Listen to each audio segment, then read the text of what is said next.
हर हर महादेव। दोस्तों, आप सभी लोग जानते हैं कि 7 अगस्त 2024 के दिन यहाँ पर सावन महीने का बुधवार तृतीया तिथि पड़ रही है। दोस्तों, यह जो बुधवार है श्रावण महीने में पड़ने वाला सबसे बड़ा बुधवार तृतीया तिथि है, क्योंकि यह श्रावण महीने में पड़ रहा है, जिसका बहुत ही बड़ा और विशेष महत्व होता है। और ऐसा दिन पूरे साल में सिर्फ एक ही बार आता है। और दोस्तों, आप सभी लोग जानते हो कि सावन महीने का बुधवार तृतीया तिथि का अगर सबसे बड़ा कोई उपाय है तो वह 5 हरे मूंग के दाने वाला उपाय है। तो दोस्तों, इस श्रावण माह के पहले बुधवार तृतीया तिथि के दिन आप लोगों को इस 5 हरे मूंग के दाने वाला उपाय को जरूर करना है।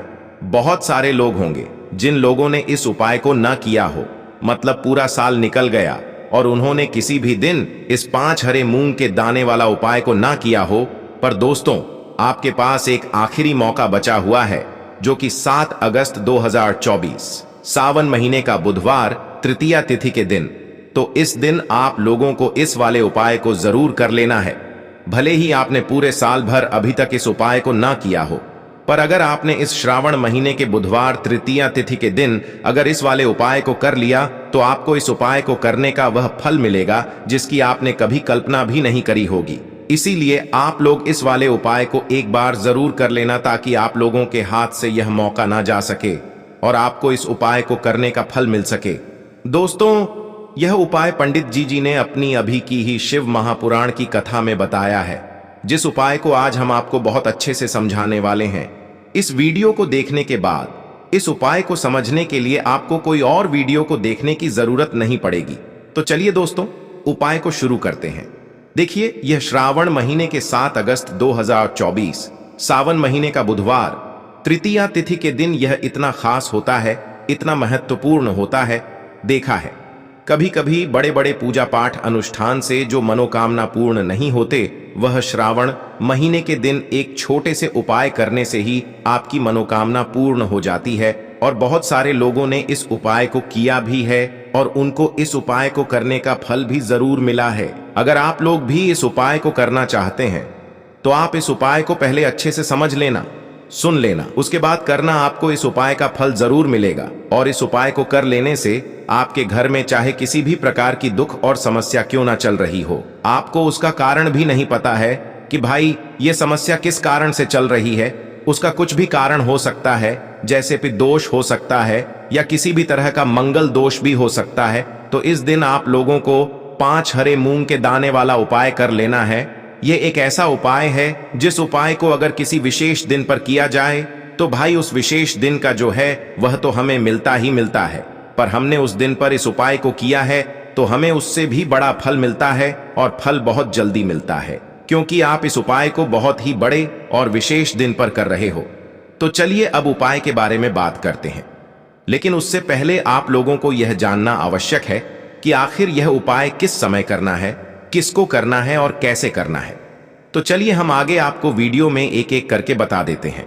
लेकिन उससे पहले अगर आप लोग हमारे चैनल पर नए हैं तो हमारे चैनल को सब्सक्राइब कर लेना और इस वीडियो को लाइक करके कमेंट बॉक्स में दोस्तों इस 5 हरे मूंग के दाने वाला उपाय को हमें इस बुधवार तृतीया तिथि के दिन कैसे करना है, किसको करना है, किस समय करना है और कहां पर करना है, ये सारे सवालों के जवाब आपको इस वीडियो में मिल जाएंगे।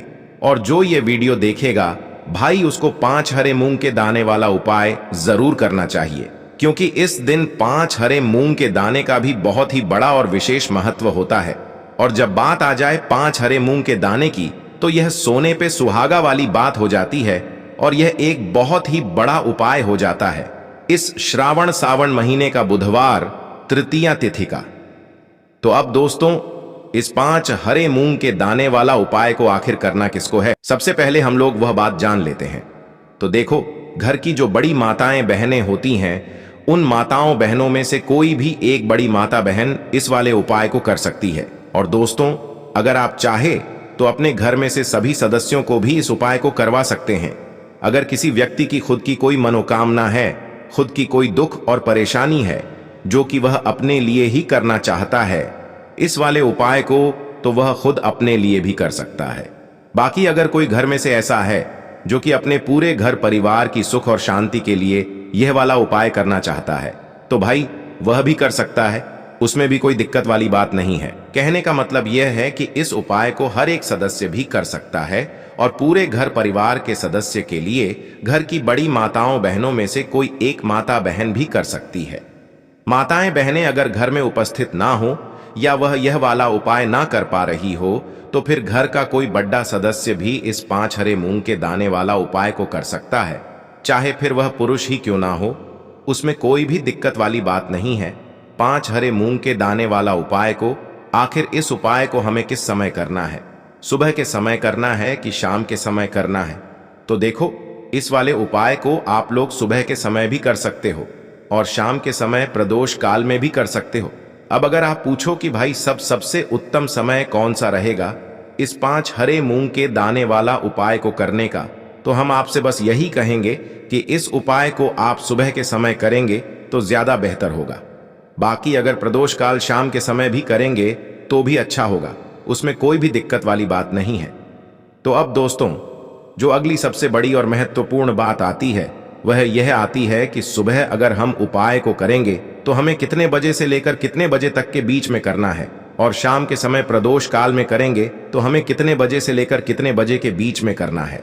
तो देखो, सुबह जितनी जल्दी हो सके आप उपाय को करने की कोशिश करना। बाकी अगर किसी कारणवश लेट भी हो जाओ, थोड़ी देर भी हो जाए, तो 10 या 12 बजे तक भी आप उपाय कर लेना, पर 12 बजे से ज्यादा देरी ना हो, ठीक है? इस बात का ध्यान रखना।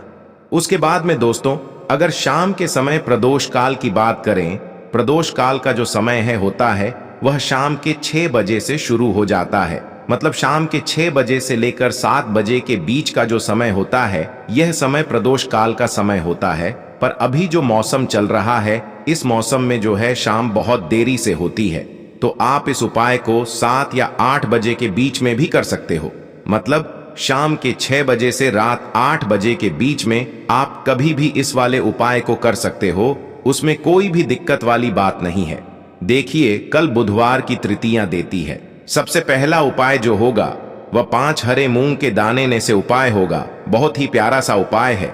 यह उपाय भी आपको तृतीया तिथि पर करना है। मात्र 5 हरे मूंग के दाने आपको लेना है।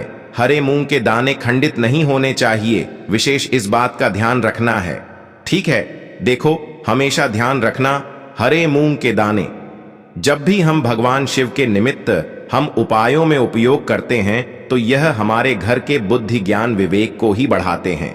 यानी कि हरी चीज जो है वो बुध ग्रह से संबंधित होती है, और बुध ग्रह जो है बुद्धि ज्ञान विवेक के प्रधान लायक है। आपका व्यापार अगर ढंग से नहीं चल रहा है तो भी आप ये उपाय कर सकते हैं। देखो कैसे करना है, समझना।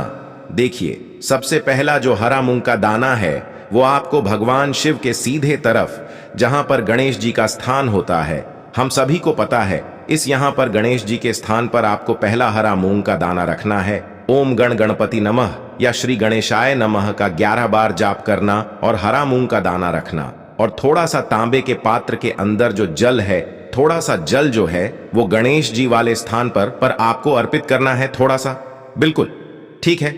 अब जो दूसरा हरा मूंग का दाना है वो आपको रखना है माता अशोक सुंदरी वाले स्थान पर। आ गई आपको बात समझ में? देखिए, तीसरा हरा मूंग का जो दाना है वो आपको कार्तिकेय जी वाले स्थान पर रखना है।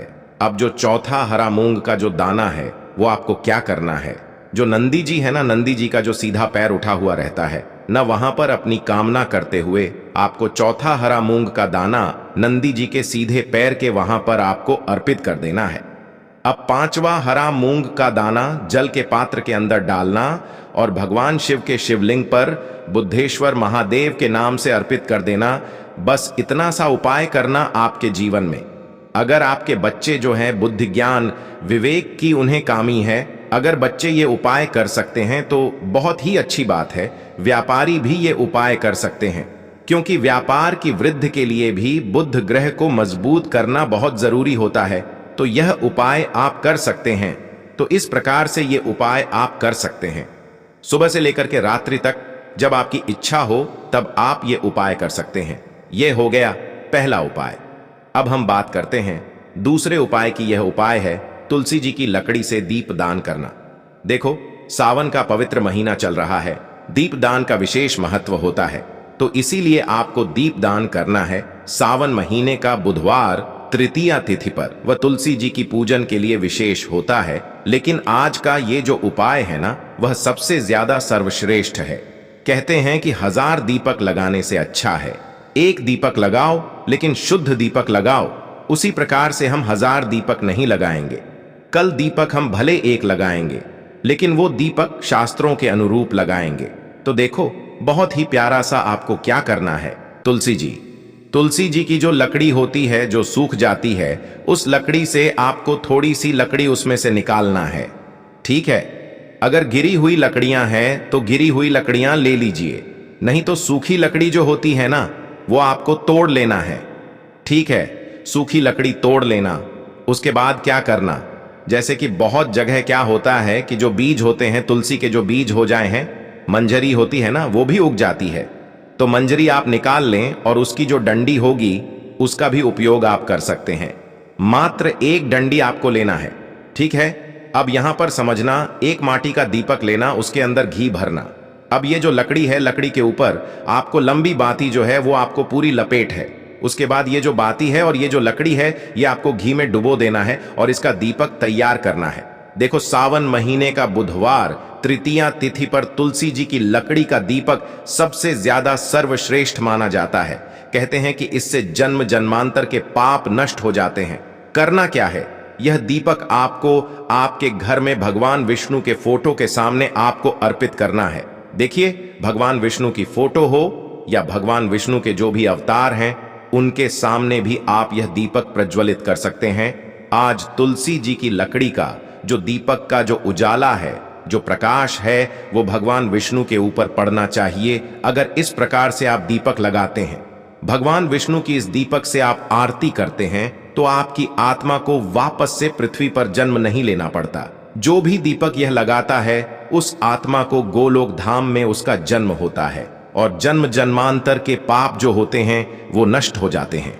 स्कंद पुराण के देखिए, पूज्य गुरुदेव कहते हैं कि स्कंद पुराण का जो सावन खंड है उसमें वर्णित है 24 प्रकार के दीपक का दान सावन मास में करना चाहिए। और 24 प्रकार में से सबसे ज्यादा करर सर्वश्रेष्ठ दीपक जो बनाया बताया गया है, वो है इसी प्रकार का। ये जो दीपक है, जो कि तुलसी जी की लकड़ी का आपको दीपक तैयार करना है, ये दीपक भगवान विष्णु के ऊपर पड़ेगा।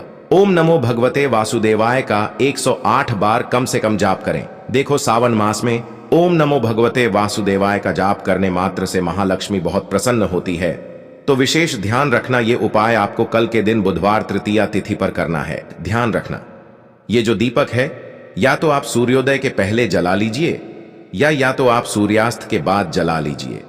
आ गई आपको बात समझ में? दिन में आपको नहीं जलाना है यह दीपक। ऐसा नहीं कि दिन में आप जलाने लग गए।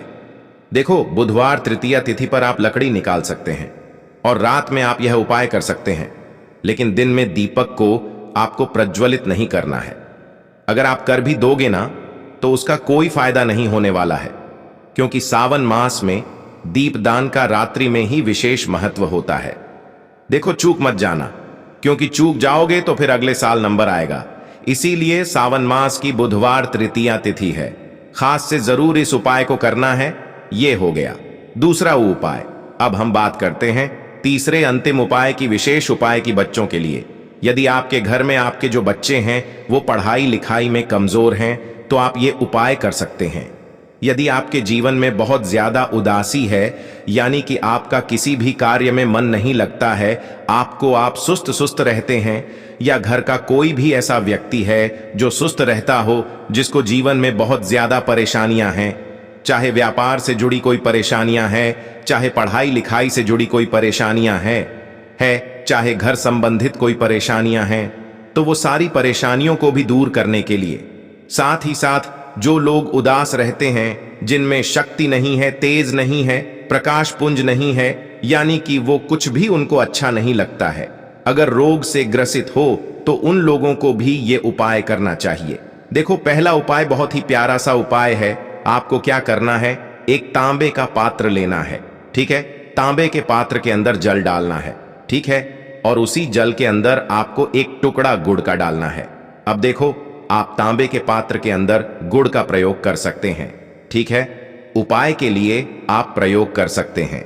अब यह जो पात्र है आपको ले जाना है। सबसे पहले आंकड़े के पेड़ के वहां पर जाना है और आंकड़े की जड़ में ओम गण गणपति नमः या श्री गणेशाय नमः का जाप करते हुए थोड़ा सा जल जो है गुण मिश्रित जल आपको आंकड़े के पेड़ की जड़ में आपको अर्पित कर देना है। थोड़ा सा जल अर्पित करना है, आधा लोटा जल आप वहां पर अर्पित करेंगे और देखिए आधा लोटा जल और बचा हुआ है। यह आपको कहां पर आना है, भगवान शिव के मंदिर में लेकर के आना है और भगवान शिव के शिवलिंग पर आपको अर्पित कर देना है। श्री शिवाय नमस्तुभयम का जाप करते हुए आपके जीवन की कोई भी परेशानियां हैं, कोई भी विपदा है, उसका स्मरण करना और भगवान से प्रार्थना करना है कि ये सारी परेशानियां दूर हो जाएं। देखिए ये जो उपाय है आप जो करोगे तो विशेष ध्यान रखना, जो आंकड़े का पेड़ होगा ना वो पूजनीय पेड़ होना चाहिए, यानी कि जो मंदिर में लगे रहते हैं, जिनकी पूजा करते हैं लोग, वो आंकड़े के पेड़ के वहां पर जाकर के आपको ये पूजा करनी है। हो सके तो पुराना जो आंकड़े का पेड़ होता है ना, प्राचीन, वहां पर जाकर के ये उपाय करना। तो देखो ये बहुत ही प्यारा सा उपाय था। आपकी जो भी परेशानियां हैं वो आपको आंकड़े के पेड़ के वहां पर गजानंद यानी कि भगवान श्री गणेश से आपको बोलना है। साथ ही साथ वही परेशानी आपको महादेव के मंदिर में जाकर के भगवान शिव से भी बोलना है। तो देखो ये हो गया। तीसरा उपाय तो बुधवार तृतीया तिथि के दिन हमने आपको आज के इस वीडियो में 3 विशेष उपाय बताए हैं। तीनों में से जो उपाय आपको करना है आप कर सकते हैं।